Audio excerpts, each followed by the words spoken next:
Bismillahirrahmanirrahim. Alhamdulillahi Rabbil Alamin. Wassalatu wassalamu ala Rasulillah wa ala alihi wa ashabihi ajma'in. Rabbi syrah li sadri wa yassir li amri wahlul 'uqdatam min lisani yafqahul qawli. Alhamdulillah, ini siri yang kedua berkaitan dengan babul qasri. Kita sambung pengajian kita bermula dengan amsilah qasrul mausuh ala sifat. Ustaz bawa di sini ada 7 contoh-contoh qasrul mausuh ala sifat yang ada dalam buku teks. Wa ma Muhammadun illa rasulun. Tidaklah Nabi Muhammad itu melainkan ia seorang rasul. Innamallahu ilahun wahid. Hanya sahaja Allah Subhanahu wa taala Tuhan yang esa, Tuhan yang satu. In antum illa takzibun. Tidaklah kamu melainkan pembohong. Mallahu illa khaliqu. Tidaklah Allah melainkan ia seorang pencipta. Innamal 'ar an yuqalu bakhil. Hanya saja keaiban, kehinaan itu bila dikatakan kamu bakhil.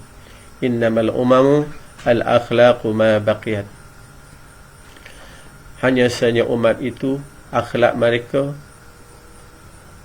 kekal. Akhlak mereka yang kekal.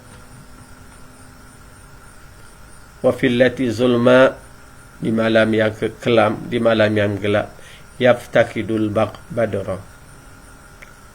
Yaftaqidul badru.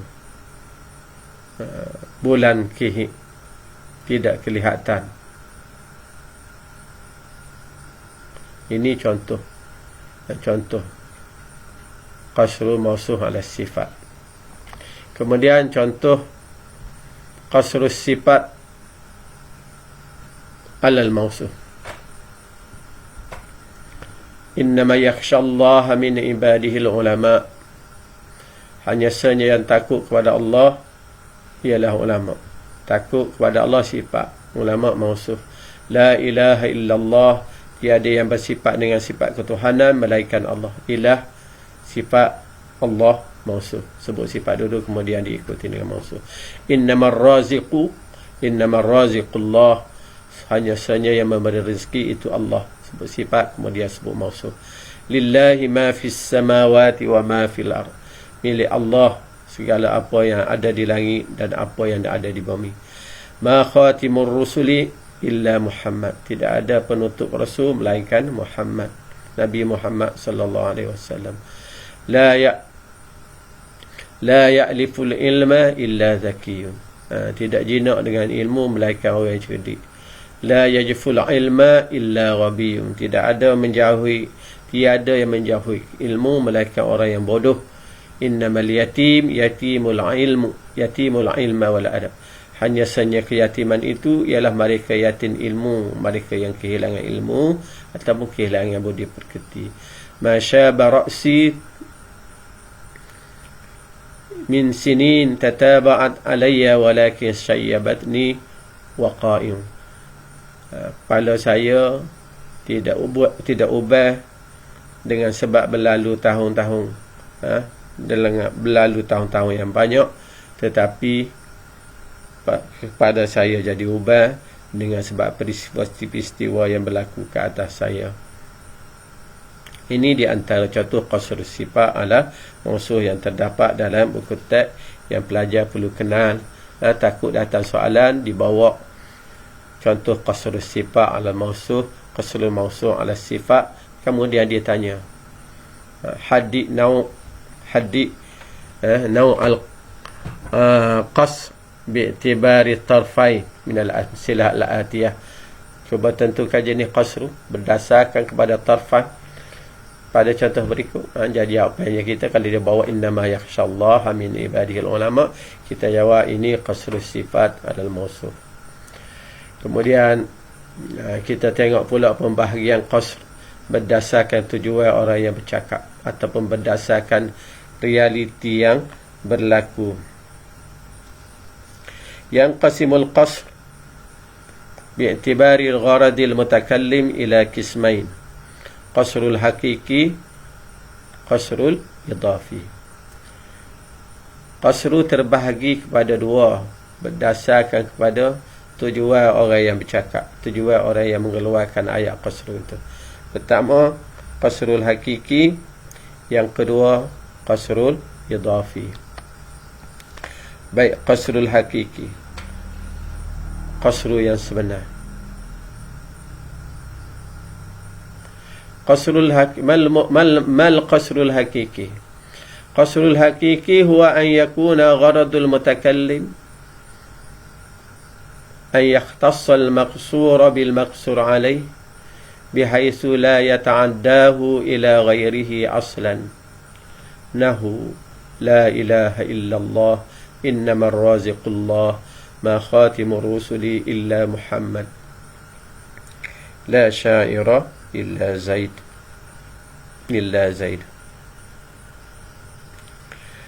Qasru hakiki ataupun qasru yang sebenar ialah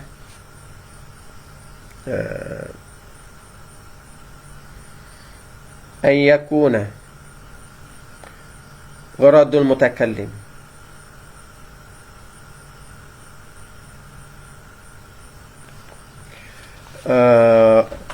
bahawasanya orang yang bercakap, orang yang bercakap menggunakan ayat qasru, orang yang bercakap menggunakan ayat qasru dengan tujuan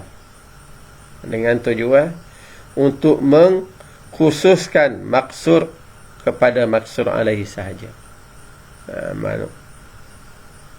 Di mana maksur itu tidak berpindah kepada yang lain. Dengan lain perkataan, maksur hanya terhad kepada maksur alaih dan tidak boleh dipindah milik kepada yang lain. Contohnya,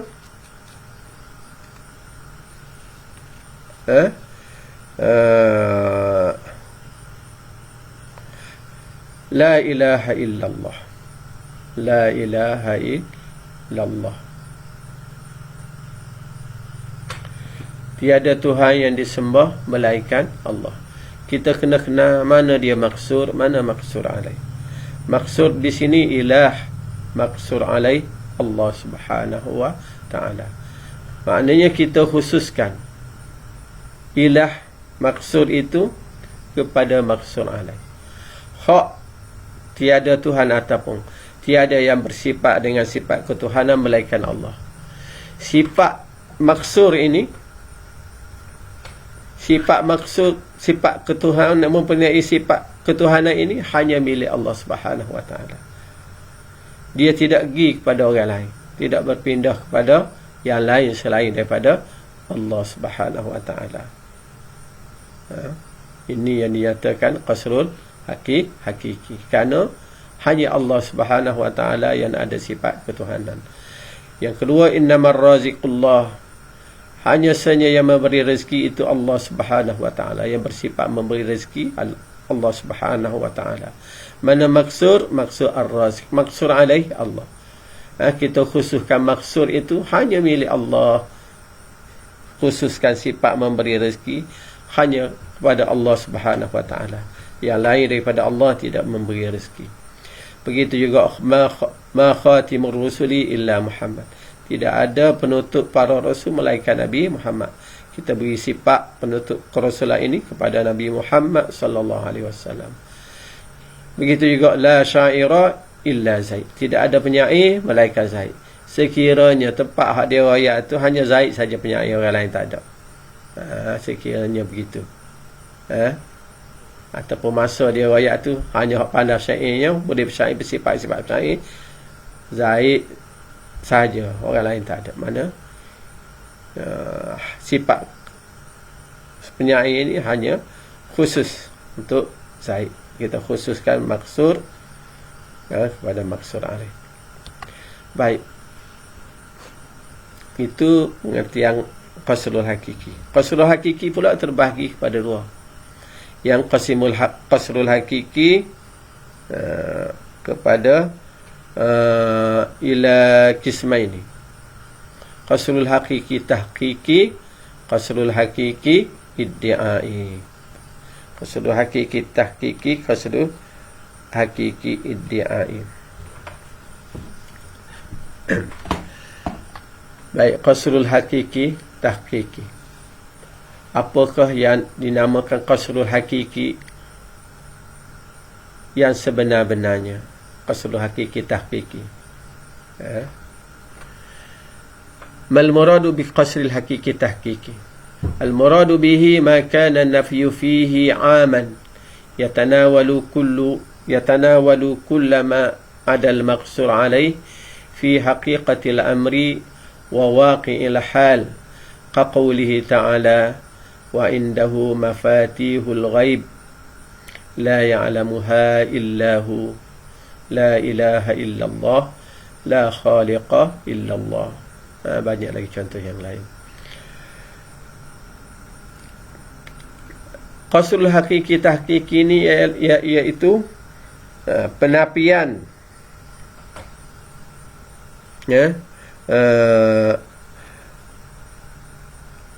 pada ayat qasru adalah umum. Penafian pada ayat qasru yang digunakan oleh mutakallim itu adalah umum.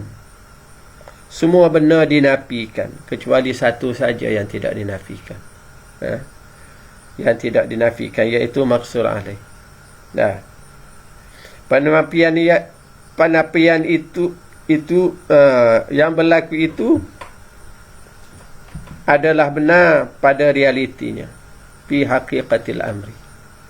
Nah, wa waqi'il hal, dia menafikan sifat tersebut dan benar pada realitinya begitu, pada hakikat perkara tersebut memang begitu. Kita tengok contoh. Nah, sebelum kita tengok contoh, kita perlu ingat ayat qasru ini dia mengandungi dua elemen, dua unsur. Pertama, menafikan sesuatu dari sesuatu. Yang kedua, mengisbatkan sesuatu kepada sesuatu. Sebut saja ayat qasr, dia ada dua elemen, menafi dan mengisbat. Kita tengok contoh, la ilaha illallah, menafikan sifat ketuhanan daripada yang lain daripada Allah. Nah, selain daripada Allah tidak ada sifat ketuhanan daripada dia. Kemudian mengisbatkan sifat ketuhanan kepada Allah. Ada nafi, ada isbat pada ayat qasr. Baik, qasrul hakiki tahqiqi ni penafian dia umum. Umum, semua benda dinafikan kecuali satu sahaja yang tidak dinafikan, diisbatkan dia, maqsur alaih. Dan benda ini berlaku benar pada hakikat yang berlaku, pada realiti dan pada hakikat yang berlaku benar sebagaimana yang diucapkan. Contohnya, wa indahu mafatihul ghaib la ya'lamuha illahu. Di sisi Allah mafatihul ghaib, kunci-kunci benda gaib. Maksudnya perkara gaib, kuncinya nak tahu, nak buka perkara gaib, nak tengok perkara gaib, anak kuncinya hanya pada Allah Subhanahu wa taala. La ya'lamuha, tidak mengetahui perkara itu illahu. Okey. Mana maksud, mana maksud alaih? Maksud alaihi ialah hu, dia Allah. Qasr sifat alam mausuf ni, la ya'lamuha, maknanya menafikan semua benda, semua makhluk tak tahu benda gaib. Nafi, penafian itu umum, meliputi semua perkara kecuali satu yang tidak dinafikan. Maknanya yang tidak menafikan ini mengetahui perkara gaib. Siapa dia? Hu, Allah Subhanahu wa taala. Dan benda realiti yang berlakunya begitu. Keadaan kehidupan kita, realiti kita, hanya Allah yang tahu. Orang tak ada benda yang lain selain pada Allah yang tahu benda gaib. Ini yang dinyatakan qasrul hakiki. Qasrul hakiki yang sebenar-benarnya, qasrul hakiki tahqiqi. Begitu juga la ilaha illallah, yang tidak ada yang memiliki sifat ketuhanan melainkan Allah Subhanahu wa taala. Ilah, nafi semua benda selain pada Allah, tak ada sifat ketuhanan pada dia. Dan kita isbat sifat ketuhanan ini hanya milik Allah Subhanahu wa taala. Begitu juga la khaliqa illallah, tiada yang mencipta melainkan Allah. Tak ada makhluk yang bersifat dengan sifat mencipta, boleh mencipta Tak ada semua, kecuali satu saja yang boleh mempunyai sifat tersebut, iaitu Allah Subhanahu wa taala. Jadi ini yang dikatakan qasrul hakiki tahqiqi. Kemudian qasrul hakiki iddi'ai pula. Sebelum tu kita tengok tu. Alamat qasrul hakiki tahqiqi. Tanda-tanda qasrul hakiki tahqiqi. Dia ada tanda. Nak kenal ini qasrul hakiki tahqiqi atau tidak. Tanda dia an yakuna madmunuhu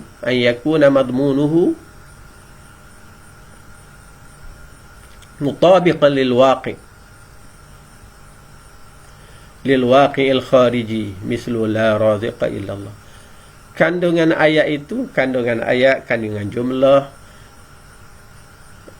selarah dengan apa yang berlaku di lapangan, di waqi', realiti yang berlaku di lapangan. La raziqa illallah. Contoh, la raziqa illallah, tiada yang bersifat memberi rezeki melainkan Allah. Hanya yang boleh memberi rezeki Allah Subhanahu wa taala. Yang berlaku di lapangan begitu. Memang hanya Allah sahaja yang berhak yang memberi rezeki. Rezeki yang datang daripada kita semua daripada Allah Subhanahu wa taala. Allah menurunkan hujan, Allah menumbuhkan pertumbuhan, Allah menghidupkan itu dan ini, binatang di laut, ikan di laut, semua Allah sahaja yang buat, yang beri. Jadi tak ada selain daripada Allah yang boleh memberi rezeki. Maka ini dinamakan qasrul hakiki yang sebenar.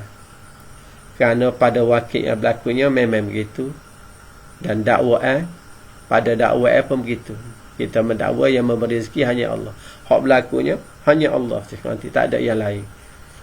Maka ini qasrul hakiki tahqiqi. Kalau dia tanya alamat, tanda dia. Kalau dia tanya limadha summiya qasr, apa dinamakan ini qasrul hakiki yang sebenar? Jawapan dia sama juga dengan atas, ya. Dia anna madmunahu, kerana kandungan ayat itu selarah dengan apa yang berlaku. Kandungan ayat la raziqa illallah selarah dengan apa yang berlaku pada lapangan ataupun pada luaran kehidupan. Kemudian tengok qasrul hakiki yang kedua pula. Dia terbagi kedua. Qasrul hakiki al-iddi'ai pula. Mal murad bil qasrul hakiki al-iddi'ai. Hati misal lah. Al-muradu bihi ma kana an-nafyu fihi 'aman yatanawalu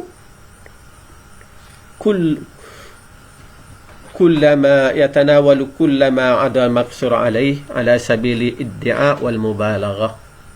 Mithlu la khatiba fil balad illa Umar. La sya'ira illa Zaid. Yang dimaksudkan dengan qasrul hakiki iddi'ai, qasrul hakiki secara dakwaan. Iddi'ai mana secara dakwaan saja.